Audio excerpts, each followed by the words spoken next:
চলে আসছে আবার বগর বগর করতে। কে খাবে চা?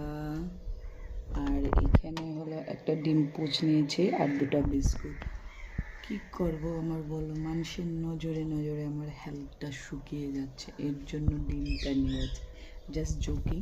আমি ডিম অমলেটটা এটা নিয়েছিলাম, ডিম আজকে ডিমের তরকারি হবে, ডিম অমলেট করে। তো এই পুচটা একদম লেড়া বেড়া হয়ে গেছে, তো ভাবলাম লেড়া বেড়াটা আর কি করব, নিজের পেটে ঢুকিয়ে দিই। তো বেকার দেখতেও বাজে হয়েছে, তো এর জন্য এটা আমি ডিম অমলেটটা ব্রেকফাস্টে নেবো। যেহেতু ছেলে চলে গেল স্কুলে, তো আমারও রান্নাবান্না প্রায় হাফ ফিনিশড। এখন ভাতটা বসিয়েছি,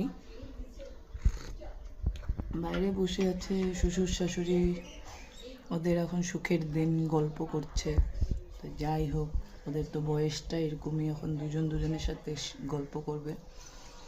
হাজব্যান্ড ছেলেকে দিতে গেল, আমি তোমাদের সাথে গল্প করছি, বলো কি আর করবো। যাই হোক, সবাই ভালো থাকো, সুস্থ থাকো।